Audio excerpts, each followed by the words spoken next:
seguimos hablando con Eduardo Josami, abogado, hombre de los derechos humanos, ex legislador, ex titular del Haroldo Conti, periodista, un hombre que ha batallado y ha pateado muchas redacciones a lo largo de muchos años en la Argentina. Y antes reivindicabas lo que fue el debate sobre la Ley de Servicios de Comunicación Audiovisual. Ahora, en tantos años de la Argentina, una Argentina que siempre es maravilloso para un corresponsal extranjero, ¿viste? Porque acá aburrirte no te aburrís nunca, tenés siempre un motivo para estar alerta. ¿Viviste algún otro periodo o lo podés equiparar a otro periodo de la Argentina en el que la prensa dominante tuviera una actitud tan beligerante, tan de periodismo de guerra como uno de los propios secretarios de redacción de Clarín, Julio Blanc, admitió que habían llevado adelante durante el kirchnerismo?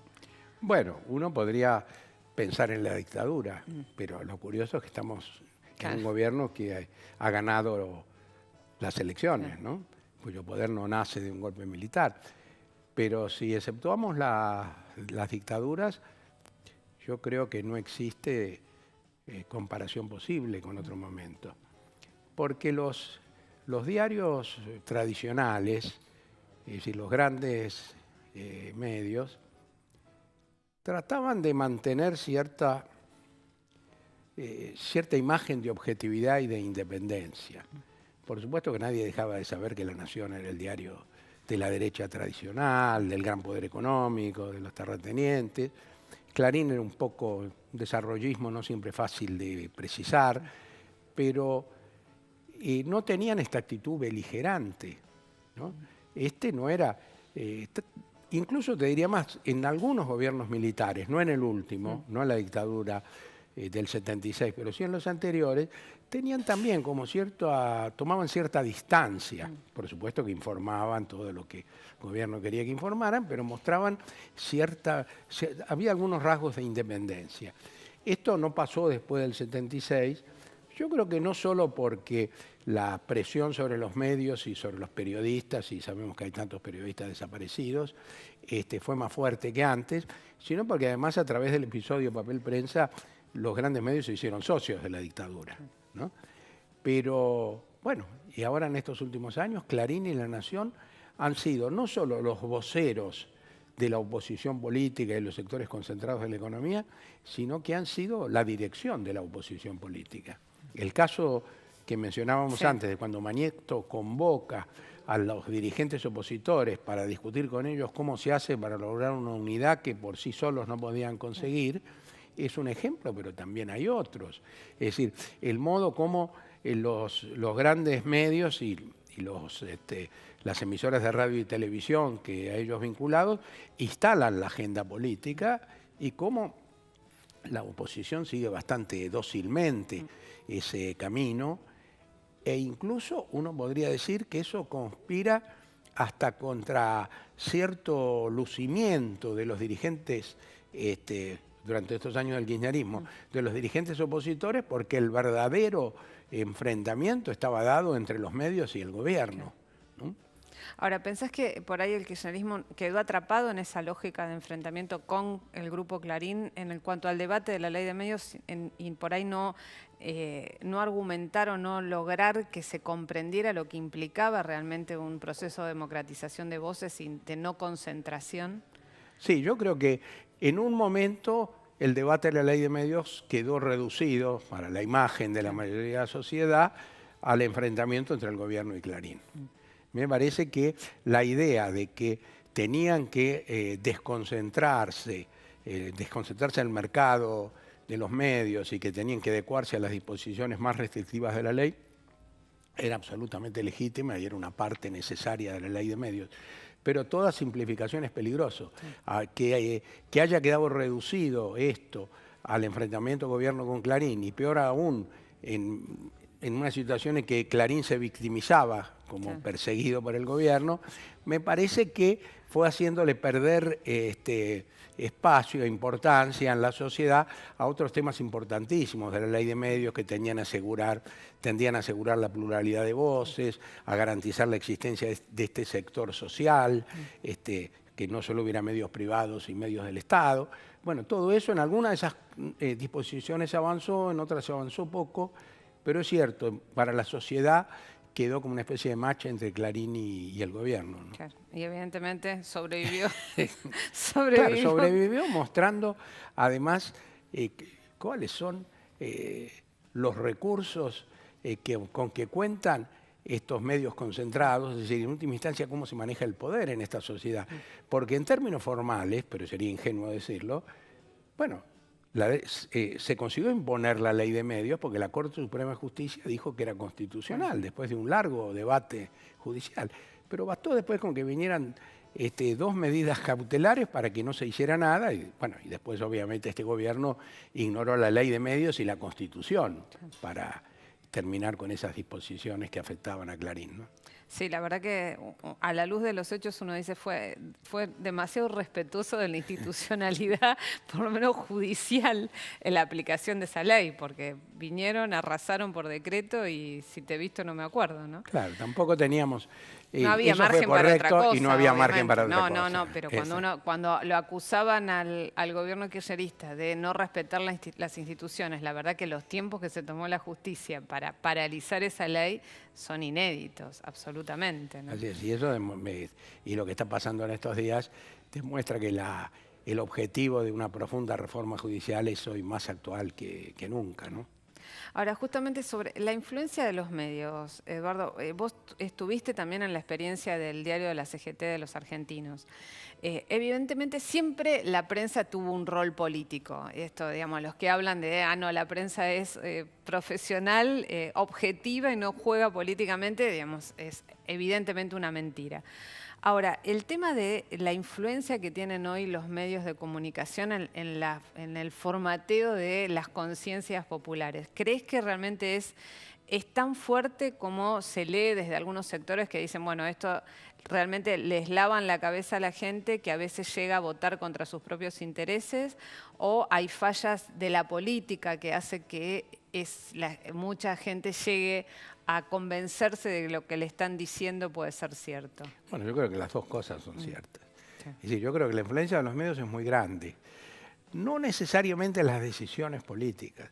Yo creo que si Clarín sacara un título diciendo hay que votar a fulano, no habría tanta gente que actuaría en función de esa consigna, que seguiría esa prédica del diario.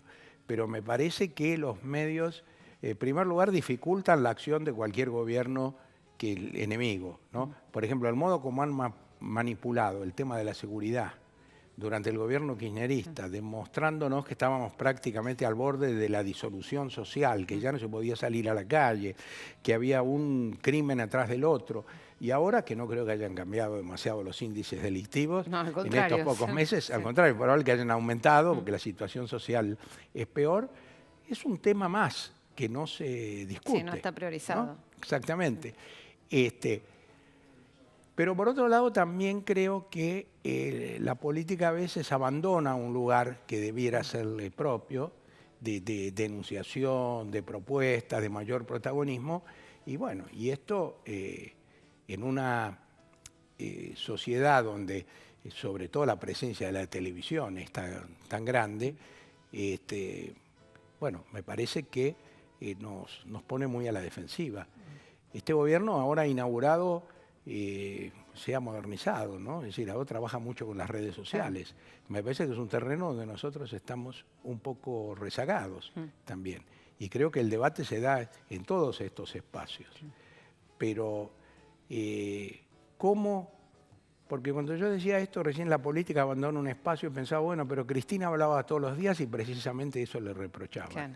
Pero tal vez no sea solamente eso. Sí, quizás es eso, buscar otras formas que... Cómo penetrar de una manera más capilar en la sociedad, ¿no? Cómo diversificar nuestra presencia. En última instancia, yo creo que tal vez el principal problema del kirchnerismo no tiene tanto que ver con los medios. Es no haber profundizado nuestra inserción en la sociedad. A mí siempre me gusta hacer una comparación. Cuando yo veía la plaza del 9 de diciembre... y otras anteriores, pero sobre todo la del 9, porque ahí ya habíamos perdido, y a pesar de eso era una multitud. Era la despedida. Y una multitud entusiasta. Increíble. Y uno dice, qué tremendo poder que tenemos, porque ¿quién puede juntar a esta gente en la calle? O ni siquiera mucho menor, una cantidad de gente mucho menor. Pero después cuando uno empieza a ver cómo nos va a nosotros en los sindicatos, en las universidades, ¿no? Decimos, bueno, todavía hay mucho que construir en la base de la sociedad, ¿no? Por ejemplo, la reforma judicial no perdimos solamente porque estaban en contra los grandes medios. No. Perdimos porque los jueces y la mayoría de los la- abogados tienen una lógica corporativa que es Exactamente, impresionante. ¿no? Que de algún modo quizás no podamos desconocerla. Y trataremos de cambiarla en un largo proceso, pero es una realidad con la que tenemos que contar. Claro, ese ¿no? es el tema. Si uno no parte de la negación, no... A nadie se le ocurriría decir que el secretario general de la CGT, por ejemplo, tiene que ser electo en una votación nacional en la lista de los partidos. Bueno, entonces, tal vez el tema sea ese, ¿no?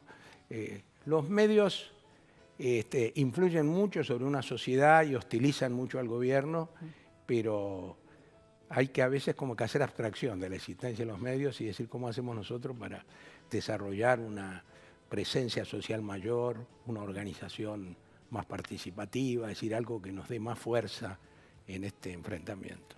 Ahora, Eduardo, para ir cerrando, pero una pregunta que te quería hacer, porque vos ya se van a hacer 2 años, sacaste un libro sobre la experiencia de los 2.922 días en la cárcel, ¿no? Un número que es más que elocuente de lo que significa en la vida de una persona.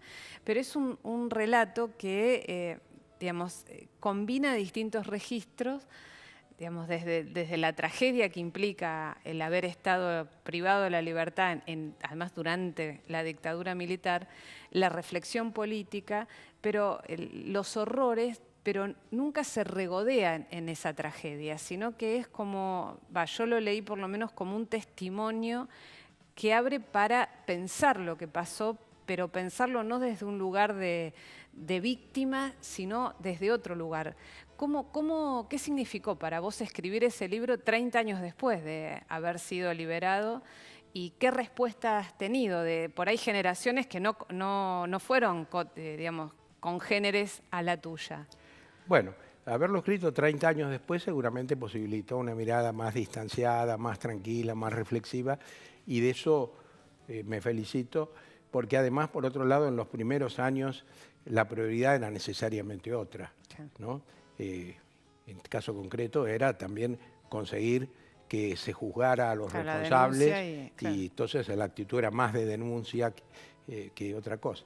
Pero después de haber declarado en los juicios y pasado tanto tiempo, sentí la necesidad, tuve ganas de escribir algo donde me permitiera más reflexionar más, pero además expresar un poco lo que yo sentía también, un libro más personal, más subjetivo. Y también, aunque eso lo pensé tal vez después, pero un libro que tuviera un registro menos dramático, menos del horror, porque me parece que el movimiento de derechos humanos corre el riesgo de encerrarse sobre sí mismo. No porque seamos pocos, sino precisamente porque somos muchos. Pero aunque seamos muchos, hay otros sectores de la sociedad argentina que no leen estos libros, que no van a los juicios, que participan muy poco de todo este gran acontecimiento que significó en la Argentina las políticas de memoria, verdad y justicia. Me pareció que un tono más tranquilo, por decirlo de algún modo, podía contribuir a eso. En general, yo estoy satisfecho de la experiencia porque la gente que lo lee me dice, bueno, vos hablás de cosas muy dramáticas en un tono muy coloquial. Y bueno, era lo que yo me había propuesto. Y por suerte parece que más o menos se logró. ¿Y ahora estás escribiendo alguna otra cosa? Estoy por publicar un libro muy distinto, es una historia del liberalismo argentino en relación con cómo se vio la idea de lo popular y la presencia del pueblo en los grandes textos del liberalismo argentino. Y estoy pensando, más que escribiendo, porque todavía es muy incipiente, una reflexión sobre este proceso de lo que serían las fuerzas y las debilidades del kirchnerismo en relación a este país que nos sorprendió, ¿no? Ahora nos sorprendió y también hay una situación latinoamericana que es tremenda, ¿no? Porque lo que sucede en Brasil Sí, hay una situación. Bueno, lo que Venezuela que está hackeada de una forma Hoy feroz. estábamos con una profesora francesa y cuando decíamos lo que bien decís vos ahora, ella decía, bueno, no solo en América Latina y en Sudamérica hay un retroceso, ¿no? Es decir, en general pareciera ser que es un momento que el mundo se ha corrido hacia la derecha. Sí. Bueno, la experiencia demuestra que esos momentos no son más que momentos, a veces más largos, más dramáticos, a veces más cortos.